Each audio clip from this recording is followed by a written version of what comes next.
Nós frisamos em outras palestras que os três evangelhos sinóticos, Mateus, Marcos e Lucas, são biografias. E João é um tratado teológico.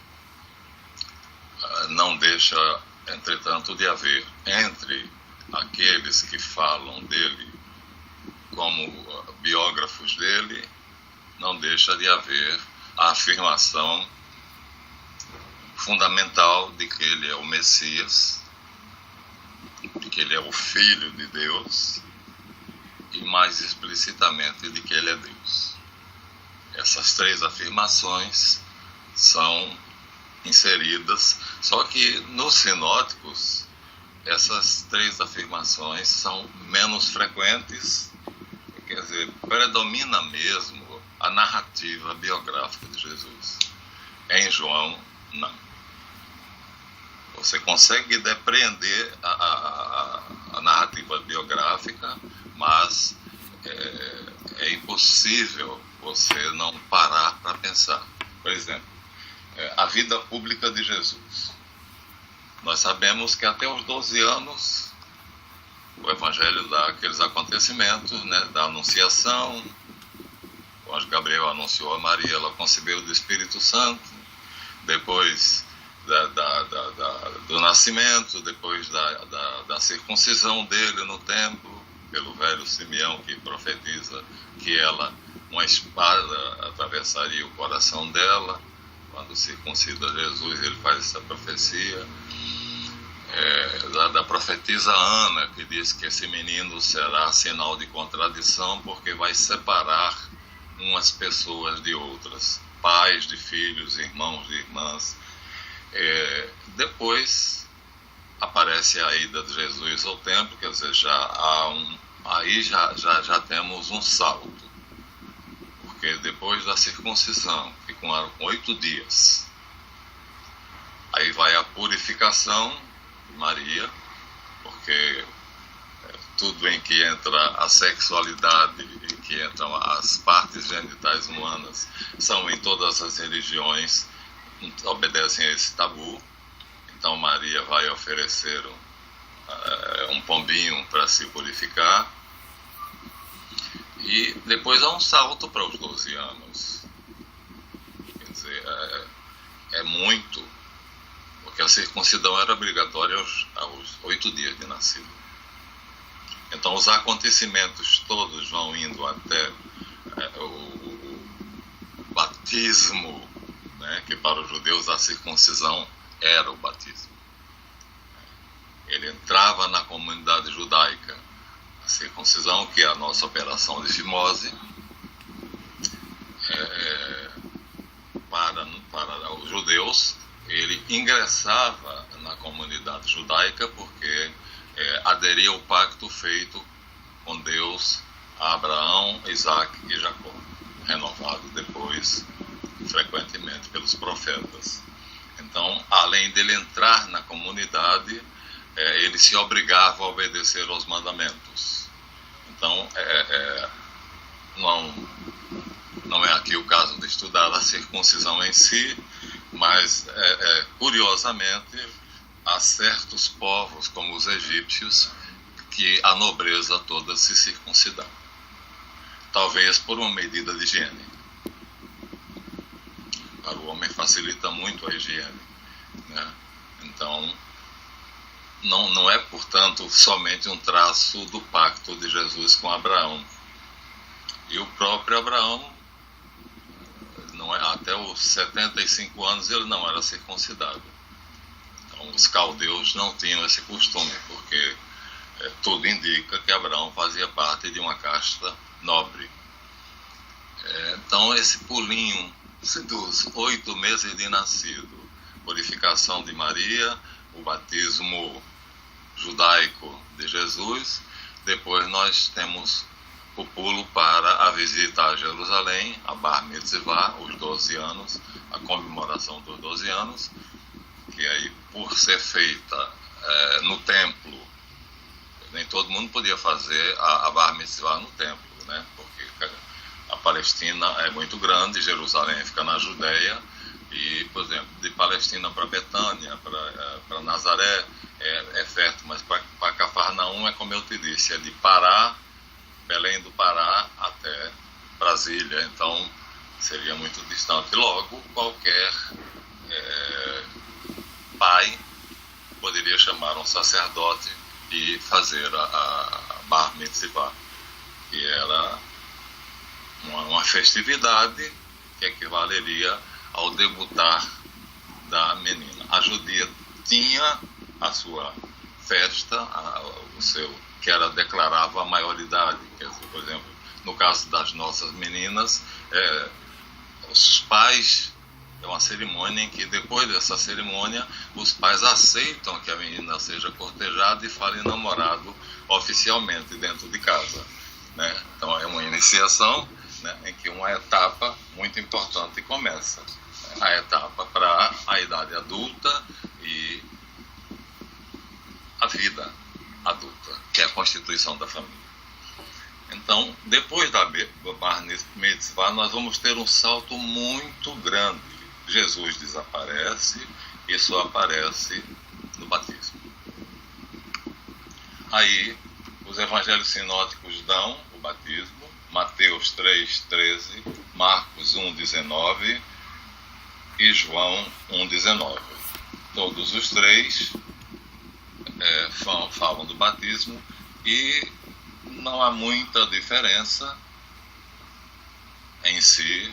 Quer dizer, aqui, como nós já dissemos, o João tem sempre alguma coisa a mais, então ele deixa escapar que os judeus já tinham, a essa época, a influência de outras civilizações, porque um dos fariseus que é enviado, é uma comitiva dos fariseus, que é enviada para João, e junto com a descrição do batismo de Jesus,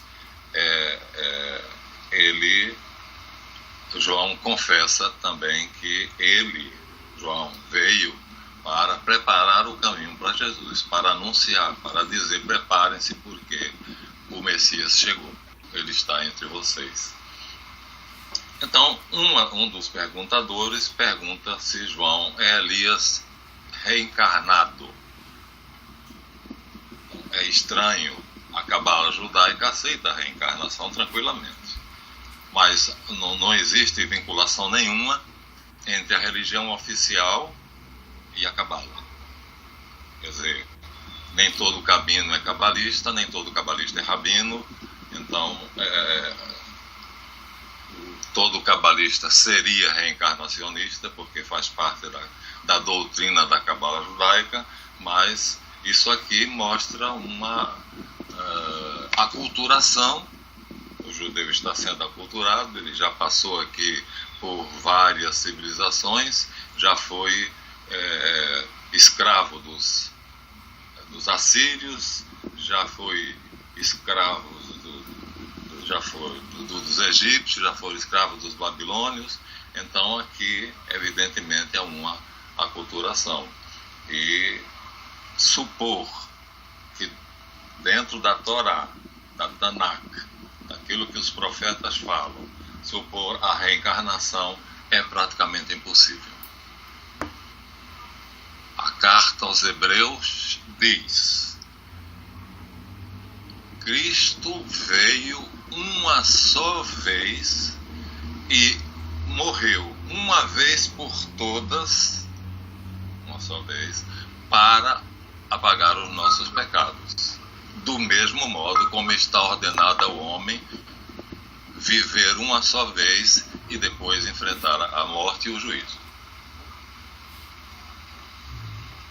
Quer dizer, ele vincula a vida única, quer dizer, não há outros semelhantes a Cristos ou Crestos, como Papos prefere chamar. Papos chama Jesus de Cristo e os outros mensageiros divinos ele chama de Crestos. Cresto quer dizer o melhor da raça. Eu tinha um livro de poemas e textos, né, para leitura e análise na minha época de 11 para 12 anos na escola, que chamava-se Crestomatia, os melhores textos eram textos selecionados. Então a palavra cresto quer dizer bonito, então especial. E ele, Papos, como ocultista, então respeitando os mensageiros divinos e a sua missão celeste, aceitando, portanto, que são mensageiros de Deus, ele chama-os de crestos. E só Jesus ele chama de Cristo. Então, completamente diferente é que cresto quer dizer bonito, melhor, da elite anata, e Cristo quer dizer ungido por Deus. Então, os termos não têm nada a ver. Então, quando há essa pergunta, um fariseu pergunta: você é Elias? Porque na profecia de Isaías está dito que o Messias seria precedido por Elias, que prepararia o seu caminho. E aí o judeu aqui entendeu ao pé da letra. Então Elias reencarnaria e viria e faria o anúncio do precursor. Algumas traduções, para acabarem com essa possível confusão, diz no espírito de Elias, que aquele que prepararia o caminho do Messias viria no espírito de Elias. Então, eu acho que também não faz diferença notável para o espírito reencarnacionista. Mas isso mostra uma aculturação, porque o judeu que seguisse a Tanakh, a Bíblia judaica, não poderia acreditar. Isso seria impossível. É claro que o sono da morte não seria interrompido, a não ser pelo julgamento.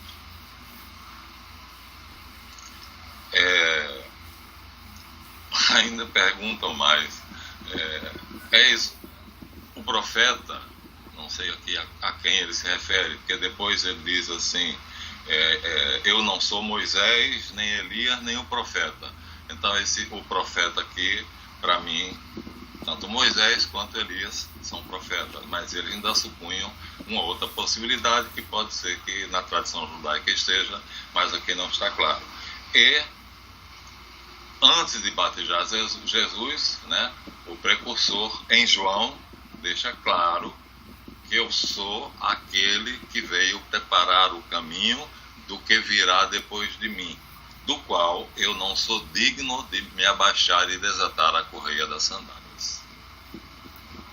Então, antes de falar da multidão, aí da multidão, antes de falar do batismo, depois João fala do batismo e diz, quando Jesus passou diante do lugar onde João estava batizando com os discípulos, é aquela frase enigmática: aquele é o Cordeiro de Deus, eis o Cordeiro de Deus que tirará os pecados do mundo. Era uma noção, quer dizer, isso é uma das frases que você não vai encontrar em nenhum outro evangelista, porque e tudo essa pequena frase supõe a Páscoa judaica, que o Cordeiro que morre todo ano e que pela primeira vez morreu quando Moisés ordenou que Deus disse a Moisés que fizesse a Páscoa, que era para trazer o anjo da morte que mataria todos os primogênitos egípcios e pouparia todos os judeus. Então, o Egito seria atingido por uma praga terrível. Todos os primogênitos, inclusive o filho do faraó, o herdeiro do trono, foram mortos. E os judeus foram poupados. Mas foi matado um cordeiro e com um pincel a ombreira da porta de cada casa onde tinha um primogênito judeu foi marcada com sangue. Então o sangue do cordeiro seria a marca que o anjo da morte respeitaria. Então isso introduz um raciocínio teológico muito profundo. Então, no lugar desse cordeiro imolado por Moisés para evitar a morte dos primogênitos judeus, a morte, e logicamente para eles morte e pecado são sinônimos, biblicamente são sinônimos. Então a morte continuaria atingindo o povo qualquer, todo mundo, no caso aqui em Jesus Cristo, em Moisés somente os egípcios, e os hebreus seriam poupados. Então, isso nos leva a uma ligação entre a Páscoa judaica e Jesus Cristo, que vai ficar mais claro ainda na paixão de Cristo, né? Onde ele vai, na quinta-feira, ele vai celebrar a Páscoa e primeiro vinho, eram 3 taças de vinho, eles tomavam a taça de vinho, comiam pão sem fermento com ervas amargas molhadas num determinado molho lá, e Jesus faz isso na primeira taça, faz isso e intermeavam com salmos, cânticos e louvores a Deus. Jesus Cristo, na terceira taça, ao invés de repetir esse episódio, ele interrompe, sai totalmente da cerimônia pascal, segundo Moisés, e faz a missa.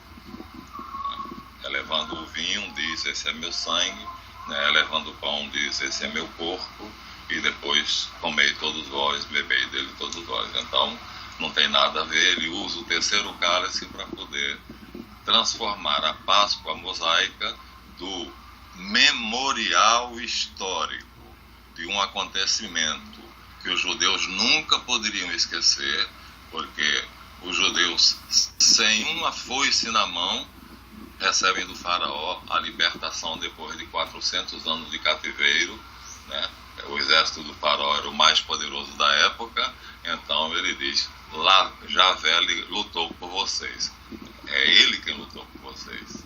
E pior, depois que eles fogem, que estão no deserto, para chegar ao Sinai, Deus exigiu que fossem direto do Egito para o Sinai para receber a lei, a Torá, né? Os 10 mandamentos. E aí, no meio, tem o Mar Vermelho. Moisés deveria contornar o Mar Vermelho, mas o faraó se arrepende e vai em busca dele. Instigado pela esposa, vai em busca deles. Aí eles estão numa situação difícil, porque estão encurralados. Para contornar o Mar Vermelho, ele precisaria de 1 ou 2 dias para ir até a ponta do istmo e voltar para poder, então estão encurralados. Aí acontece o milagre fenomenal, que é a abertura do Mar Vermelho em 2, diante de todo o exército do faraó. Os judeus passam a pé enxuto. Quando todos passam até o último, que Moisés chega lá e vira para onde ele estava de costas, ele se vira para cá, o mar começa a fechar, só que o exército do faraó já está atravessando, então é engolido pelas águas. Então, tudo isto é historicamente relembrado na Páscoa, mas a missa não é a mesma coisa.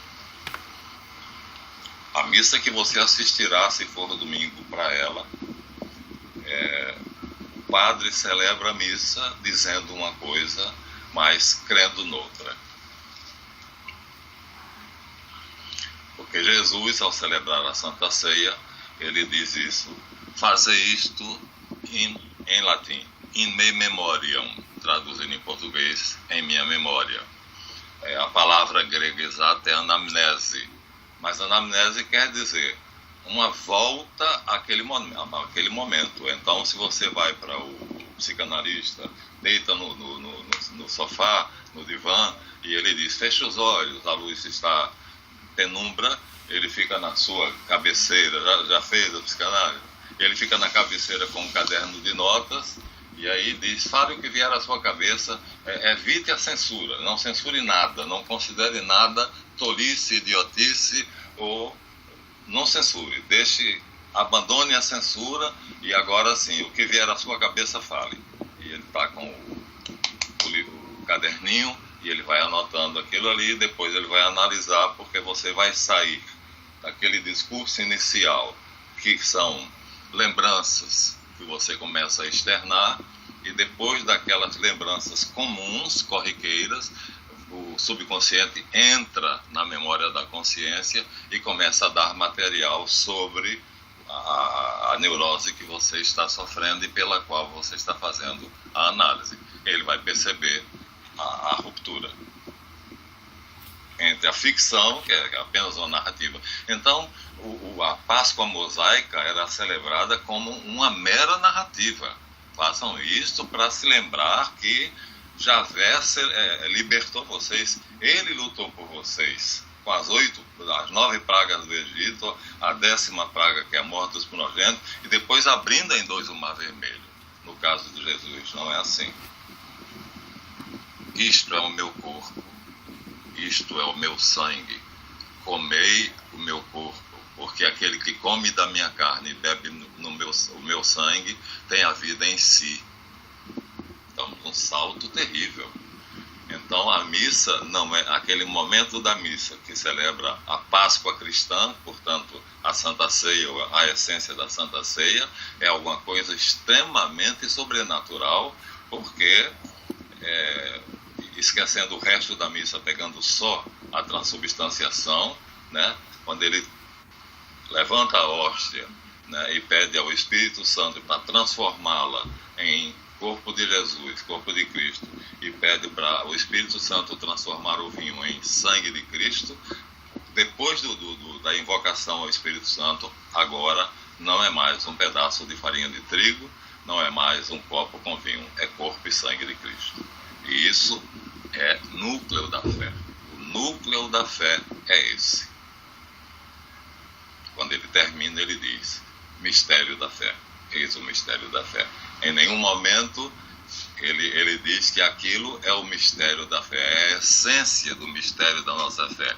E por isso eu digo que o cristianismo é a última escola de mistérios, é aquela que veio para complementar todas as outras e oferecer o que as outras ofereciam, só que no lugar da ficção de um Deus imaginado e imaginário, um Deus real. Eliphas Levi, comentando isso, diz assim: mas Jesus poderia ter, ele fez nas bodas de Caná, transformou água em vinho. Ele pegou 3 pães e 5 peixes e transformou em milhares, porque alimentou 2.000 pessoas, e quando acabou ainda recolheram 12 cestos cheios. Então ele poderia transformar o pão na carne dele, e nós comeríamos a carne dele e o vinho em sangue. Mas seria algo inconveniente do ponto de vista, né, da civilização, a gente comer carne e beber sangue mesmo no vinho, na missa. E além disso, o fato de ser Eliphas, estou falando de Eliphas Levi, você não vê nada, o sacerdote diz que o vinho se transformou em sangue, mas você continua vendo que é vinho. O cheiro é de vinho, o gosto é de vinho, o pão continua, quer dizer, as características das espécies é a mesma, mas agora, durante 312 anos, milhares, mais de 300.000 pessoas morreram apenas por não abrir mão do fato de que aquele pedaço de pão agora é a carne de Cristo e aquela taça de vinho agora é o sangue de Cristo. Olha-se e vê-se que não é. E você morre porque diz que é.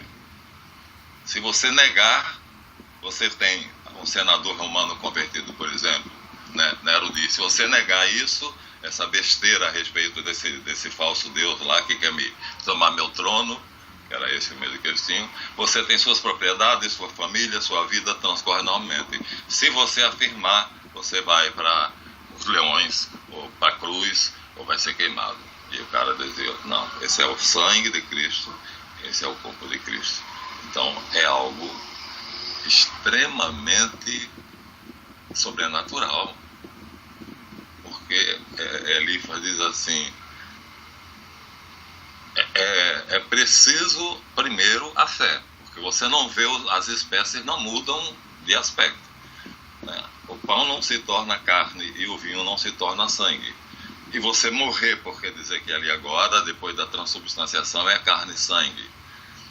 Ele disse: é um milagre maior do que se ele tivesse transformado e se ele tivesse dado aos padres o poder de transformar. Porque você diria: não, agora é carne, todo mundo vê que é carne. Não haveria fé, não era necessário fé.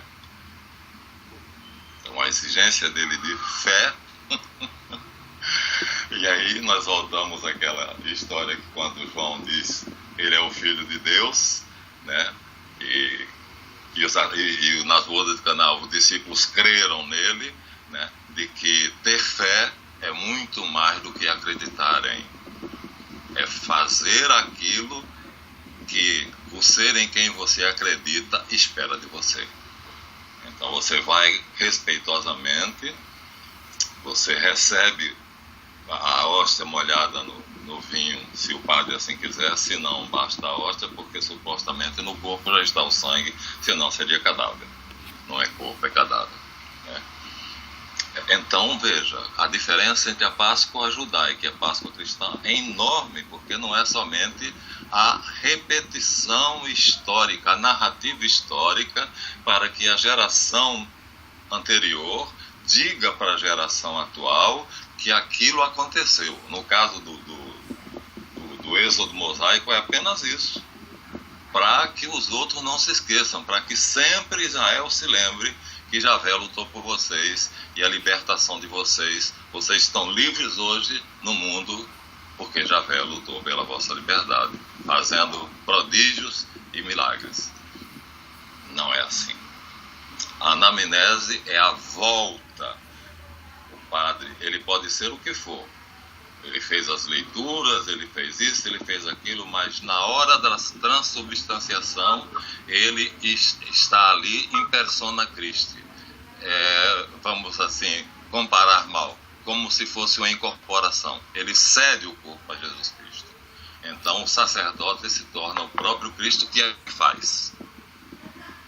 Então o padre celebra a missa toda, exceto a transubstanciação, que é o próprio Cristo quem faz. Então é como se ele voltasse à Palestina no ano 33 DC e dentro do cenáculo ele fizesse aquilo com as 200 pessoas que estavam presentes e os apóstolos em posição privilegiada mais perto dele. Ou como se o Cristo viesse até a igreja e fizesse aquilo com aquelas mais simples, porque o pão deles era um bolachão achatado, né? O pão sem fermento, o pão árabe, né? Então, uma das duas coisas, você pode escolher o que acontece, mas é o fato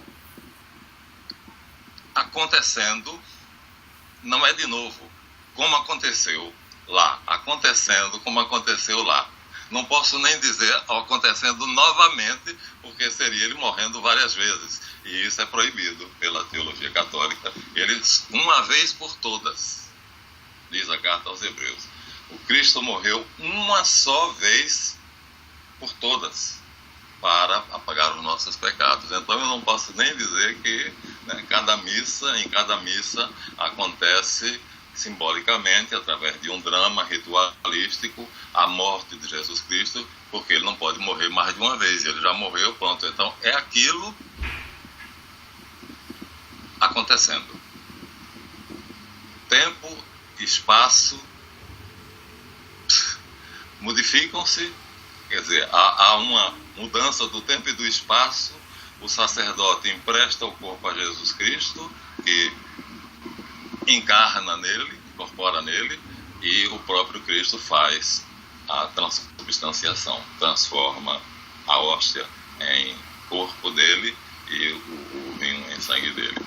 Então é notável, né? Por isso São João aqui, quando ele, no segundo testemunho, João aponta, diz que ele é o Filho de Deus, e diz, e os discípulos de São João creram nele. Então aí vem apenas o creram, mas depois João diz, vão atrás dele. Aí eles vão, chegam perto, Jesus olhando para trás diz, o que vocês querem? Saber onde moras, mestre? Ele diz, vinde e vede. Eles vão e passam a noite com ele. Naquela noite, eles já aderiram, já deixaram João e já estão seguindo Jesus. É necessário que ele cresça e eu diminua, né? Ele é aquele que veio depois de mim, mas antes de mim existe. Olha, ele vem depois de mim, mas antes de mim existe. São 6 meses de diferença a geração de João Batista e a geração de Jesus Cristo. O anjo Gabriel anuncia a Zacarias, 6 meses depois anuncia a Maria. 6 meses depois de diferença. Então João diz, né? No tempo ele vem depois de mim, mas antes de mim existe. É a mesma coisa que Jesus falou de Abraão. Quando Ele diz que vocês não são filhos de Abraão, não se orgulhem, não se ufanem de ter o sangue de Abraão, de ter feito a circuncisão, e por causa disso está seguro o reino dos céus, porque vocês não são filhos de Abraão. Mas por quê? Nós somos filhos de uma prostituta, nós somos filhos de Abraão. Somos descendentes de Abraão, porque existe a outra esposa, as outras esposas de Abraão, tinha 5 esposas no total, né? Somos filhos de Abraão, não somos filhos... Não, vocês não são. Porque se vocês fossem filhos de Abraão, seguiriam os pensamentos de Abraão. Abraão não quis matar-me, e vós armais ciladas para me matar. Abraão viu o meu dia, que é uma palavra aí ambígua, que pode ser face, e exultou. De qualquer maneira, quer dizer, Abraão, os judeus entenderam face, e não dia, porque não faz sentido 2000 anos antes Abraão ter visto Jesus pregando, quer dizer, seria uma profecia. Abraão teria ultrapassado a barreira do tempo e como um profeta teria visto Jesus pregando, sendo batizado, algum momento da vida de Jesus, e se alegrou porque viu que a promessa de Deus de enviar o Messias tinha se cumprido. Os judeus não entenderam assim, porque perguntaram: você está louco? Não tens pouco mais de 30 anos e dizes que viste Abraão? A pergunta deles supõe que os dois se viram. Tem pouco mais de 30 anos e disse que viste Abraão. Na verdade, eu vos digo, antes que Abraão viesse à existência, eu sou. Aí pegaram pedras para apedrejá-lo. A situação é parecida, né? Porque João repete o mistério da pré-existência de Jesus. Os essênios sabiam disso tranquilamente, e João, como Rabi Essênio, então lida com isso à vontade, e diz que a essa altura dos acontecimentos, por isso que eu lhe disse, a visão de Jesus devia causar um impacto, porque ele tinha vindo no dia anterior, os discípulos de João tinham visto ele, aí ele passa por perto no dia seguinte, João aponta e diz: eis o Cordeiro de Deus, ele é o Filho de Deus, e os discípulos de João creram nele. Então, ele não fez nada ainda, até porque no dia do batismo, né, só quem viu a pomba adejando sobre a cabeça dele foi o próprio João Batista. Agora, um trovão no céu soou, e muitos disseram que esse suar desse trovão dizia: este é meu filho amado. Uns diziam: não, foi só um trovão. Outros diziam: não, foi a voz de Deus. Então aí todo mundo ouviu. Mas uma pomba, né, João disse: aquele que me enviou falou que o Messias, quando fosse batizado, que saísse da água, o Espírito Santo pairaria sobre ele em forma corpórea de pomba. Então, estranho, né? Depois de um dia do batismo, já creram nele. Por isso que há algo de misterioso no ver Jesus, né? Porque ele pregava e multidões se convertiam. Às vezes pelos milagres, às vezes não, simplesmente pela pregação. Não é incomum você ver nos evangelhos alguém dizer: ele fala com autoridade. Ele fala com autoridade que nenhum profeta antes dele falou. Então atestavam que ele era um profeta. Quem é que está ali que tem tanta gente reunida? O profeta Jesus. Ainda não tinha chegado ao fato de ser o Messias. O profeta Jesus. Ele fala com autoridade que nem os fariseus, nem os saduceus e nenhum profeta falou. Ele fala no seu próprio nome. Eu conheço o meu Pai. Ele dizendo para Caifás: vós não o conheceis. Se eu dissesse que não conheço, seria mentiroso como vós. Vós sois filhos do diabo, que é pai da mentira e assassino desde o princípio, quando matou Adão e Eva, né? Olha, deve ter sido pesado para o sumo sacerdote receber isso assim na cara, dentro do templo, com uma audiência larga. Aí ele estava preparando tudo para aquele desfecho, né, Patrícia? Convenhamos. Mas certas verdades precisam ser ditas, Marlon. É isso que ele dizia. Eu vim para dar testemunho da verdade. Aquele que é da verdade ouve a minha voz. Então aquele que veio testemunho da verdade não podia não dizer a verdade, né?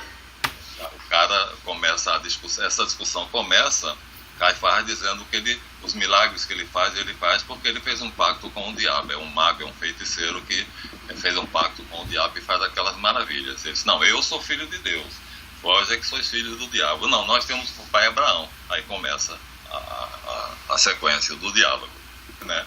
Aliás, João adora os diálogos. Então, se num dia, João 1, 19, 28, João batiza ele, e se no segundo dia, João 1, 29, João diz que ele é o Cordeiro de Deus, que eles não devem ter entendido, porque quando viram ele morrer na cruz, acharam que tudo estava perdido. Ele disse várias vezes que iria a Jerusalém, seria entregue aos pecadores, seria humilhado, seria crucificado e ressuscitaria 3 dias depois. Isso está frequentemente no Evangelho. E quando eles viram ele crucificado, eles debandaram e não sabiam o que fazer. Foram se esconder numa casa onde tinha uma janelinha, e antes de abrir a porta, quando alguém batia, ele abria a janelinha para ver quem era. Então, lá feito coelhos encurralados, né, até presenciar a ressurreição. Então, eles estavam longe de entender o que seria a expressão eis o Cordeiro de Deus que tira o pecado do mundo. Agora, quando João disse, eu testemunho, eu vi e dou testemunho, o Espírito Santo desceu e repousou sobre ele, e ele batiza com o Espírito Santo, pois este é o Filho de Deus. Então, eu me pergunto o que essa visão dele, ou a voz dele, ou seja lá o que for, o impacto que isso causava, né? Porque as multidões ficavam encantadas por ver ele falar. Quer dizer, já ia logo havendo uma separação. Aqueles que ficavam encantados e aqueles que achavam que ele estava transgredindo a lei, porque ele fazia coisas notadamente contrárias à lei. Na verdade, ele aboliu a lei, né? Ele aboliu a lei. Eis que eu vos dou um novo mandamento, que vos ameis uns aos outros, assim como eu vos tenho amado. Filhinhos, eu vos peço que ameis ao Pai e a mim, como eu vos amo. Então, reduz a 2 mandamentos. 613 prescrições ele reduz a 2 mandamentos. Amar a Deus sobre todas as coisas e amar ao próximo em determinados contextos, ou amar ao Cristo. Porque a vida eterna consiste que todos conheçam quem és tu, Pai, Deus único e verdadeiro, e Jesus Cristo te enviado. Se nivela. Quer dizer, não é só conhecer o Pai. Ou seja, os judeus piedosos que criam pela Tanakh, ou pela Torá, né, que Javé era o único Deus, não estavam salvos.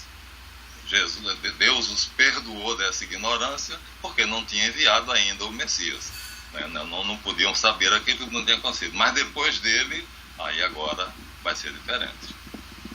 Agora o Evangelho vai ter que ser anunciado ao judeu e o judeu vai ter que crer. Porque se não crer, não tem a vida eterna, né? Então, olha que definição simples. A vida eterna consiste em que todos saibam e conheçam que tu és o único Deus verdadeiro e Jesus Cristo te enviado. E outra vez que Caifás chama ele de farsante também, você está fazendo milagres pela união com o diabo. Ele diz, se eu expulso o diabo pelo poder do diabo, então o diabo está dividido, porque ele mesmo se expulsa. Então ele próprio toma conta de uma pessoa para torturá-la, e depois ele, através de mim, sai daquela pessoa. Todo reino dividido não permanece, não subsiste. O diabo então está lutando contra si mesmo, é um reino a caminho da destruição. Agora, se eu expulso o diabo em nome de Deus, então vossos filhos testemunharão que vós é que sois filhos do diabo. Eu dou testemunho do meu Pai e vós dais testemunho do vosso Pai. Então, os fariseus ensinavam assim: você tem 10 notas de 100,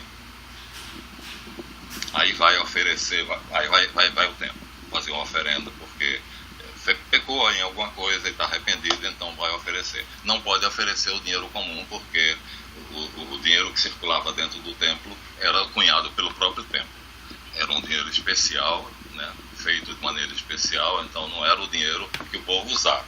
Então você vai primeiro passar pelos cambistas e trocar os 1.000 reais, né, 10 de 100, 1.000 reais, você vai trocar os 1.000 reais por dinheiro do templo, que já não vai vir 1.000 reais, porque o cambista já vai ficar com a parte dele. Os juros pelo câmbio já fica com ele. Essa parte vai para Anás e Caifás, que são os sumos sacerdotes. Quer dizer, dessa parte vai.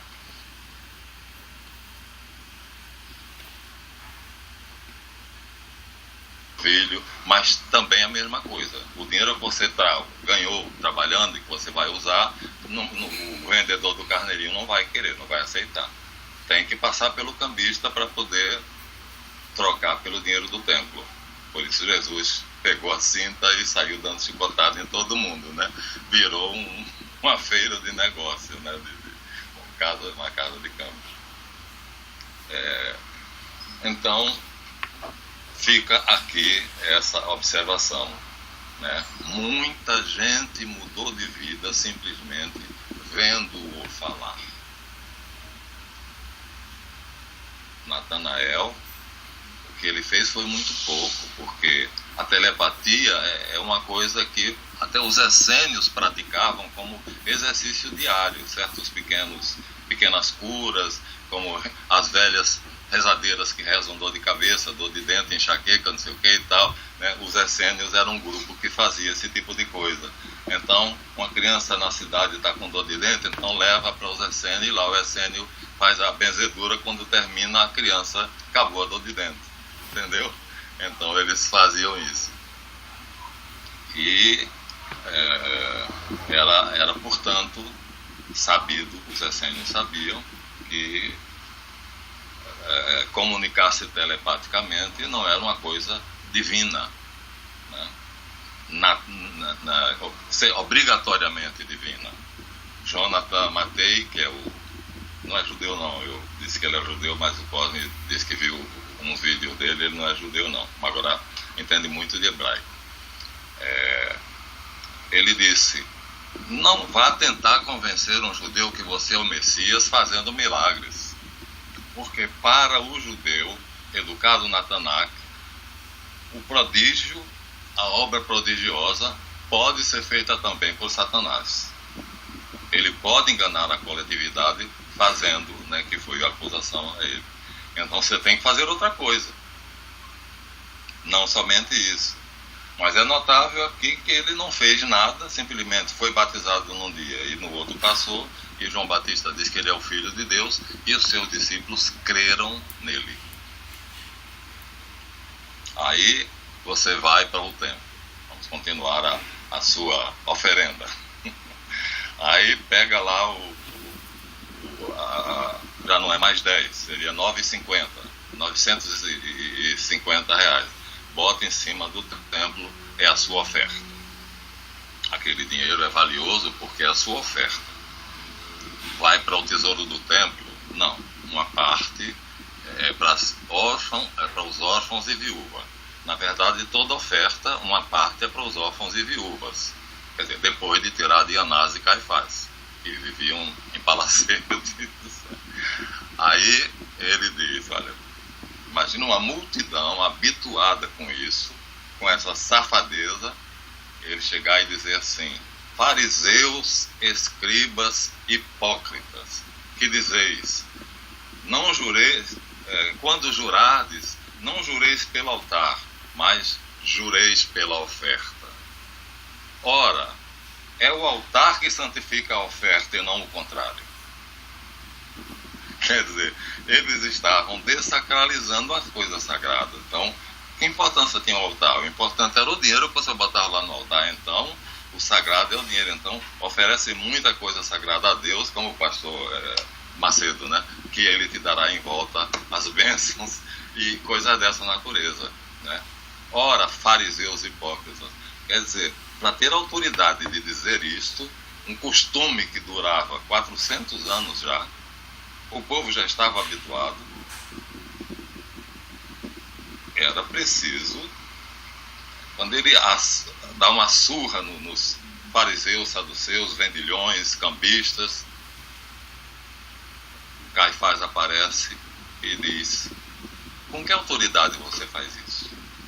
Quer dizer, identifique-se, no final das contas, você é um farsante, um profeta, e ele diz: eu responderei se você responder uma pergunta minha. O batismo de João foi uma coisa inventada da cabeça dele, ou de fato Deus mandou ele batizar? Aí Anás está do lado, Caifás olha para o sogro e diz assim: se dissermos era do céu, ele vai dizer: então vocês que são homens santos, por que não foram lá se batizar com ele? Receber o que o céu mandou que todos recebessem. Se dissermos, não, era da cabeça dele, os discípulos dele que estão aqui vão nos apedrejar porque consideram João um grande profeta. Nós não sabemos. Eu disse: então também eu não respondo com que autoridade faça essas coisas. É incrível claro, a sabedoria dele é uma coisa divina, né? Quando ele faz essa proposta, ele sabe que o Anás e Caifás não vão responder. É um sinuca de bico, como se fala quem joga sinuca, é um sinuca de bico, não tem como você sair dele. Você vai ter que fazer outra coisa. Então, aí agora uma coisa curiosa é a tentação. Jesus é tentado pelo demônio em Mateus 4, Marcos 1 e Lucas 4. João não fala. A tese dos acadêmicos seria de que os evangelhos sinóticos são muito parecidos, porque haviam documentos originais, antiquíssimos, escritos antigos, escritos por pessoas que viram Jesus fazer aqueles fatos e escreveram. E alguém pegou aquela porção de papiros e de documentos e fez um relato, colocou aquilo tudo num papel só. Posteriormente, os anciãos e presbíteros das igrejas pegaram aquilo ali e alguém, não Mateus, não Lucas, não Marcos, alguém compilou, né, 3 biografias em lugares diferentes. Marcos tem um estilo romano, Lucas grego, Mateus hebraico. Então percebe-se o ranço da raça, da nacionalidade ao qual cada um pertence. Então, primeiro de tudo, o Evangelho, segundo São Mateus, é uma ideia nossa. A Igreja Católica meteu na cabeça dos fiéis mas é anônimo o autor, ninguém sabe, não está assinado.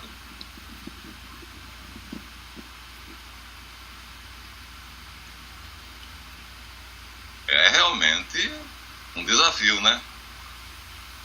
Então, alguém, 3 anônimos, em determinadas regiões diferentes, um para o lado de Roma, outro para o lado da Grécia, outro para o lado da Palestina, pegaram esse documento que é chamado de fonte quel, em francês, qual, ela, pegaram a fonte quel, e cada um copiou o que quis, dando relevo a isso, dando mais detalhes daquilo. Por isso que os 3 são parecidos, porque foram copiados da mesma fonte.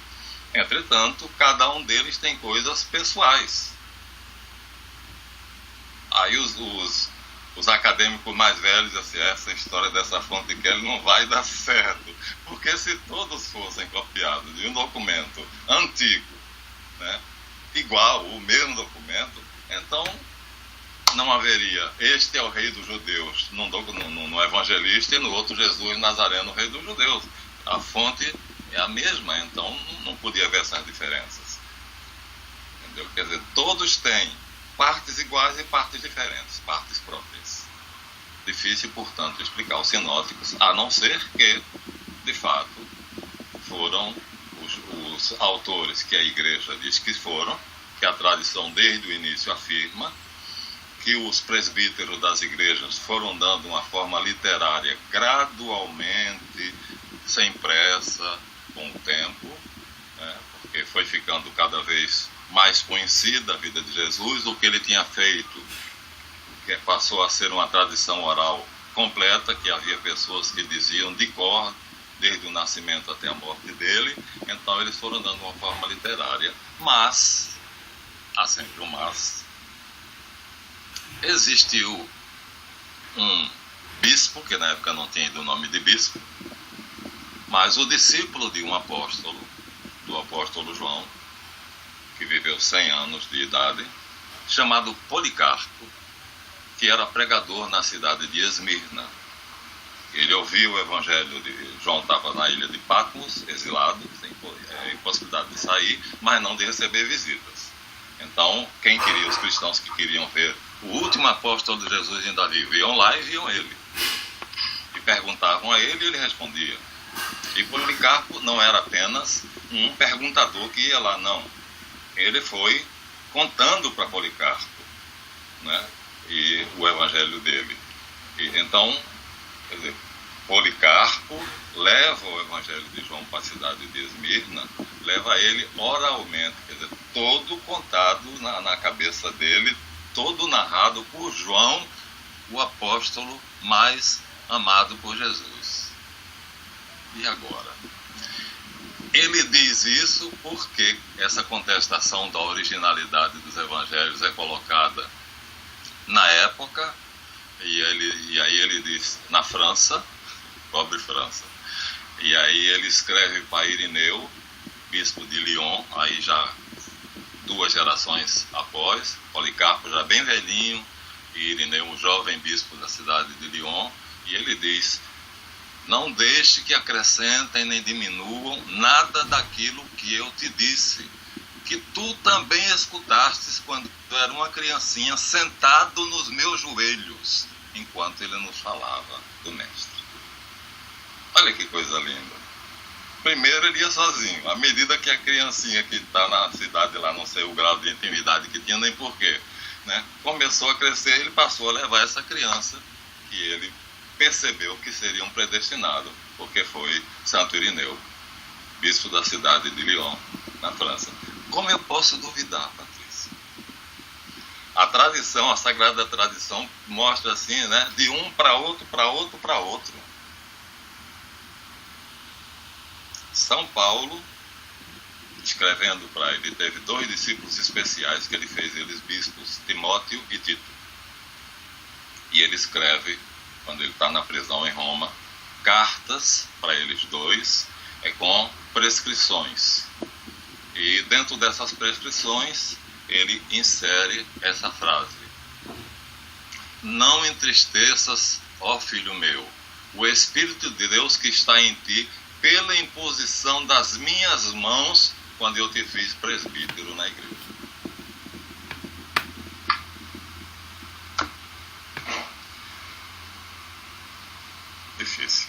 Difícil, é uma batalha perdida. Mais uma vez, nós que cremos vamos chegar primeiro. Eles vão dessa fonte Kelly. Não, cada um, todos viram, né, são testemunhas. Todos não. Lucas não estava presente e recebeu o relato da boca de Paulo, e Marcos recebeu da boca de Pedro. Então o evangelho, segundo São Marcos, foi narrado a Marcos por Pedro, que sendo analfabeto, narrou para Marcos para ele escrever. E Lucas, porque Paulo tinha tanto, era tão agitado, era como é que chama a criança, muito hiperativo, Paulo é hiperativo. Então, além de tudo que fazia, não tinha tempo de compor um evangelho, então ele fez. Ele fez o evangelho, fez a autobiografia, porque ele fez o livro dos Atos dos Apóstolos, que é depois que Jesus terminou o ministério dele, ressuscitou, chamou os discípulos ia se elevar ao céu. Ele chamou eles para um terreno à parte, fora de Jerusalém, e ali deu-lhes as últimas instruções. Ele começa daí.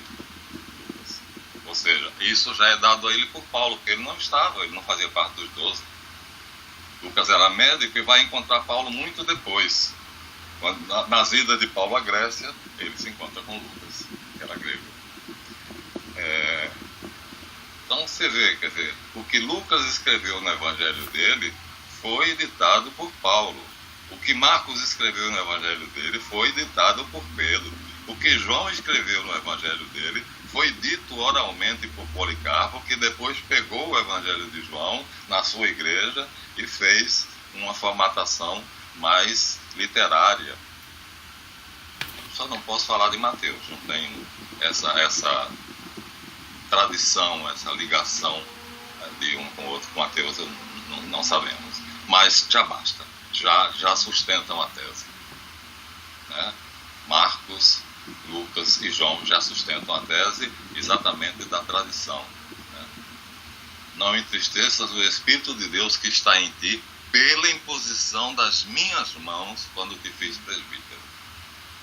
Caraca, que é uma coisa mais evidente do que essa. Então como é que eu vou considerar as igrejas evangélicas que o cara abre uma garagem, bota umas cadeiras, bota um púlpito lá e pega a Bíblia e começa a pregar? Como é? A coisa é séria. Eu fui convidado 3 vezes para ser bispo. E o cara, quer dizer, um dos que me convidou era embaixo, a casa dele, um casarão, embaixo da igreja de Bom Jesus, na Penha. A igreja de Bom Jesus em cima, e embaixo o casarão que depois virou Casa Sendas. E ele disse, boto cadeiras ali, boto um púlpito, eu fico organizando tudo, você fica pregando com o que você sabe da Bíblia, do Evangelho, com a sua animação, seu poder de convencimento, logo, logo a nossa igreja vai bombar. Nossa Senhora! Eu falei, olha só, Dante reservou uma parte especial do inferno para os criadores de religião. Eles estão numa parte especial do inferno. Só tem uma religião. Ele se dizia cristão, né? Então, a Delsa era Rosa Cruz. Eu o conheci quando comecei a estudar Rosa Cruz. Falei, não, a proposta é tentadora, mas eu já passei por outras. Não. Então, não duvidamos. Os sinóticos são autênticos, o Evangelho de João é autêntico, não tem como, a Sagrada Tradição não pode ser contradita, porque ela está muito bem sustentada. Lá pelo final do século II, ano 200 e tal, um bispo velho e extremamente benquisto, não lembro agora o nome dele, discute essa questão dos sinóticos e diz que o Evangelho de Mateus, que a essa altura era todo em gregos, quer dizer, as comunidades já tinham passado tudo por grego, porque o grego era a língua falada, ninguém falava o aramaico mais, então esse bispo dá um testemunho dizendo que o Evangelho de Mateus era o único em hebraico, na verdade era em aramaico, um dialeto do hebraico. Porque Mateus falava o aramaico, morava em Jerusalém, era cobrador de impostos. Temos essa referência. Então, num trabalho acadêmico, a gente teria, assim, bastante material para poder, munição para poder dizer ao adversário que vai ser difícil, viu, derrubar os 4 evangelhos sinóticos. Mas eu tenho um outro argumento ainda, e eu acho um argumento extremamente forte. Há mais de 2.800 igrejas cristãs. Elas discordam em muitíssima coisa. Primeira coisa que elas discordam é a hierarquia. Considerar o Papa o chefe de tudo, já a maioria delas não considera. Depois os bispos e considerar. Há uma discordância geral, mas todas consideram os 4 evangelhos sinóticos, os 4 evangelhos, como sendo autênticos, saídos da pena dos seus autores, os evangelistas, que a tradição consignou pelo nome Mateus, Marcos, Lucas e João. Isto é um milagre, ou um fato que não tem como negar. Buda viveu no ano 400 e poucos a 500 a.C. e os discípulos que escreveram a vida de Buda, há tanta discordância que uma especialista na vida dele, que foi entrevistada, o repórter perguntou qual das biografias de Buda ela recomendava, ela disse que era impossível, porque não tinha nem referência para dizer qual deles tinha maior autoridade e idoneidade para escrever a biografia de Buda. Então, se fosse verdade, realmente haveria essa confusão, mas graças a Deus. Então, fica aí. Os sinóticos, durante 300 anos, correu muito sangue. E nós hoje, não é o nosso sacrifício, não é arriscar a nossa vida, porque nessa época dos mártires, entrar no cristianismo já era uma morte. Aceita ser batizado? Sim. Pronto. A qualquer momento, em uma missa, entra a cavalaria, os soldados nas catacumbas, aqui, ali ou acolá, prende e leva todo mundo, e crucificação, queimado vivo, leões ou os gladiadores. Tudo isso para não negar que Jesus Cristo é Rei do Universo, Filho de Deus, que é o Criador Supremo, e Ele próprio, Deus. O perigo só cessou no ano de 313, quando o imperador Constantino converteu-se e fez o Édito de Tolerância, tornando todas as religiões praticáveis. Pode praticar a religião. Quem tiver a sua religião pode praticar em público. Aí os cristãos passaram a se chegar mais durante 300 anos. E acho que é bom a gente ter, assim, a segurança na fé, né? Eu fico muito feliz quando uma pessoa assim como você, Cosme, Leonardo, né, pede para a gente se aprofundar, porque a beleza do aprofundamento, antigamente existia o catecismo de perseverança, a criança terminava o catecismo, fazia a primeira comunhão e entrava no catecismo de perseverança, que era exatamente o aprofundamento daquelas noções primeiras, elementares. Agora não tem mais. É uma pena. Então, mas eu acho que continua sendo necessário, né, porque a nossa religião é uma escola de mistérios. Pedro, que é o mais espevitado de todos, está de pé enquanto os outros estão sentados, e Jesus, que tinha falado da parábola do semeador, você já ouviu, né? O semeador saiu a semear, ele tinha falado, pega só os discípulos, leva para um cantinho e começa a explicar, né? O semeador é o Filho do Homem, né? É Deus. A semente é a palavra de Deus, né? O inimigo que tira a semente ou destrói ou faz ela secar é o diabo. E aí, quando ele termina de explicar, Pedro diz assim: mestre, por que não explicaste na frente de todos diante dos quais contaste a parábola? Ele diz: porque a vós é permitido conhecer os mistérios do reino de Deus, não a todos, porém. Então, se ele vai fundar uma religião, né, que tem uma pregação, e essa pregação tem algo que é especial, que deve ser partilhado apenas por alguns, que ele chama os mistérios do reino de Deus. Paulo, quando fala da encarnação, Jesus feito homem, encarnado, crucificado, ressuscitado,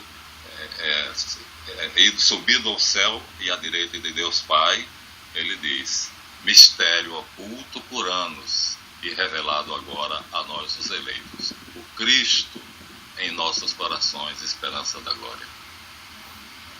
Mistério oculto durante os séculos.